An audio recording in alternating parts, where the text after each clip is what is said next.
देख रहे हैं जय भारत समाचार। भारतीय समाज पार्टी के राष्ट्रीय अध्यक्ष ओम प्रकाश राजभर ने कार्यकर्ता सम्मान समारोह के अंतर्गत बलिया के धनुती गांव पहुंचकर कार्यकर्ताओं एवं पार्टी के अन्य पदाधिकारियों को माला पहनाकर सम्मानित किया और साथ में कार्यकर्ताओं का उत्साहवर्धन भी किया। कार्यक्रम के मुख्य अतिथि भारतीय समाज पार्टी के राष्ट्रीय अध्यक्ष ओम प्रकाश राजभर के साथ विधानसभा प्रभारी सिकंदरपुर विनोद तिवारी एवं सैकड़ों कार्यकर्ता कार्यक्रम में मौजूद रहे। वही सभा को संबोधित करते हुए ओम प्रकाश राजभर ने सरकार पर जमकर निशाना साधा। ओम प्रकाश राजभर ने कहा कि भाजपा सरकार अलगाववाद की राजनीति करती है। यह सरकार किसान विरोधी और पूंजीवाद को बढ़ावा देने वाली सरकार है। मीडिया से बात करते हुए भारतीय समाज पार्टी के राष्ट्रीय अध्यक्ष ओम प्रकाश राजभर ने कहा कि किसानों के सवाल पे बीजेपी भारतीय झूठ पार्टी कहती थी कि हम धन दोगुना करेंगे। 2014 के पहले यूरिया 200 रुपया 50 किलो मिलती थी और ये सरकार बनते ही यूरिया 5 किलो कम कर दिया 45 किलो और 300 रुपया बोरी बेचवाने लगे। 45 किलो का दाम 300 रुपया। तो ये उद्योगपतियों को लाभ पहुंचा रहे हैं। इन्होंने कहा कि नोटबंदी करके हम काला धन ले आएंगे, उसमें भी फेल हो गए। इन्होंने कहा कि जीएसटी ला करके हम देश की अर्थव्यवस्था ठीक करेंगे। जीएसटी लागू हुई लेकिन पेट्रोल डीजल पे नहीं, इस नाते कि पेट्रोल और डीजल का कारोबार अडानी और अंबानी का है। जीएसटी लागू होने के बाद जीडीपी जाके चली गई आपके -23 पर। इन्होंने वादा किया जनता के बीच से, समय मांगा कि 20 दिन का हमको टाइम दो, हम कोरोना का चेन तोड़ देंगे। 9 महीना हो गया, कोरोना का चेन नहीं टूटा। ये जबरी किसानों का धन दुगुना करना चाहते हैं। ये किसानों का धन दुगुना नहीं बल्कि अडानी और अंबानी के इशारे पर। कानून नहीं बना, हजारों जगह गोदाम अडानी अंबानी के बन रहे हैं। तो ये क्या दिखाना चाहते हैं? ये किसानों का नहीं बल्कि ये उद्योगपतियों अडानी अंबानी के इशारे पर। एक बार मैंने देखा कि प्रधानमंत्री जी ने कहा कि मैं चौकीदार हूँ। उनके सभी समर्थक गांव-गांव तक लिख दिए कि मैं चौकीदार हूँ। हम तो समझ ही नहीं पाए कि चौकीदार किसके हैं, लेकिन आज साबित हो गया कि ये अडानी और अंबानी के बीजेपी के लोग चौकीदार हैं, न कि किसानों के चौकीदार हैं। सर, अभी आपने कहा कि कोरोना का इंतजार में सरकार द्वारा एक बड़ा खेल खेला जा रहा है, तो इसको थोड़ा सा स्पष्ट करें। देखिए, गरीब, कमजोर, पिछड़े, दलित, अल्पसंख्यक के लिए तो कोरोना बता रहे हैं। अभी परसों गृह मंत्री जी ने बंगाल में रैली किया है। कहीं पूरे कार्यक्रम में देख डालिए कम से कम 10,000, 15,000, 5,000 की भीड़ उनके जुलूस में थी। कहीं आपने नहीं देखा कि गृह मंत्री जी मास्क लगाए थे। बंगाल में चुनाव है, कोरोना नहीं। बिहार में चुनाव है, कोरोना नहीं। यूपी में जब बाई इलेक्शन हो रहा है तो कोरोना नहीं। हैदराबाद में चुनाव हो रहा है, कोरोना नहीं। और जब चुनाव खत्म हो जा रहा है तो कोरोना की चर्चा हो जा रही है। ये क्यों? ऐसा क्यों?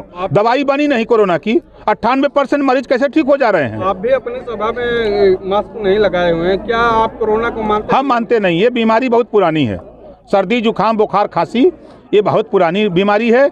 इसी की आड़ में देश की संपत्ति बेची जा रही है। गरीब, कमजोर, पिछड़ों को और गरीब बनाने की कवायद हो रही है। उद्योगपतियों को और अमीर बनाने की कवायद हो रही है।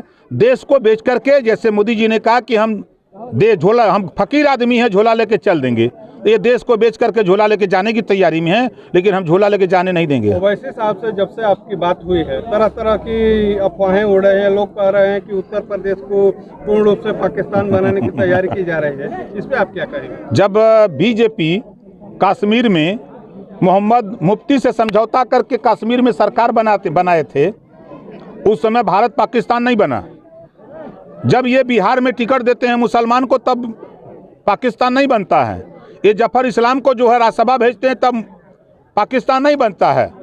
40 साल तक, लंबे समय तक कांग्रेस ने शासन किया।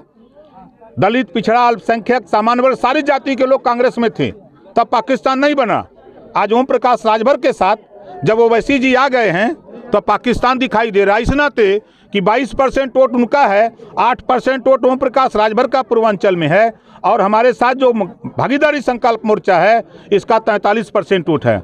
इस वोट से सारी पार्टियां बौखलाई हैं, वो ओवैसी से नहीं बौखलाई हैं। जो आप 22 के लिए भागीदारी संकल्प मोर्चा आप लोग बनाए हुए हैं, सीधी लड़ाई 22 में किससे होनी? किसी से नहीं, कोई लड़ाई में नहीं।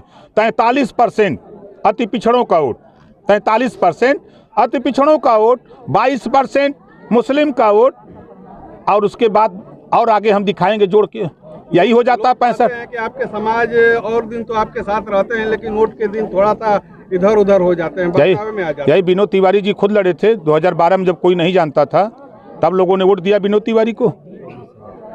24,000 वोट दिया। हम 58,000 वोट हम पाए, 38,000 वोट वहाँ हमारा संजय यादव पाया शिवपुर में। हम 22,000, 24,000, 30,000, 40,000, 35,000, 48,000, 58,000 तक वोट पाए। ये वो लोग कहते हैं जो इस वोट पे राजपाट करते थे, जिनकी सियासत जा रही है, जिनका पैर जो है, पैर के नीचे से जमीन खिसक रही है, ये लोग उल्टा पुल्टा बोल रहे हैं।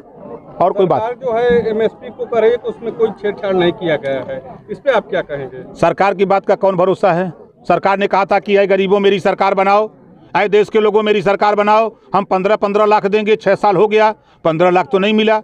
इन्होंने कहा था क्या है नौजवानों मेरी सरकार बनाओ, 2 करोड़ नौकरी हर साल दूंगा, नहीं दिया। इन्होंने कहा कि मेरी सरकार बनाओ, गरीबी हम कम करेंगे, महंगाई कम करेंगे। महंगाई कम करने के बजाय महंगाई इन्होंने 100 गुना बढ़ा दिया। 2022 का चुनाव आप किन मुद्दों के साथ लड़ने वाले हैं? शिक्षा, स्वास्थ्य, रोजगार, नौकरी और घरेलू बिजली का बिल हम माफ करने के सवाल पे चुनाव मैदान में आ रहे हैं। बलिया सिकंदरपुर से लड्डन भाई की रिपोर्ट।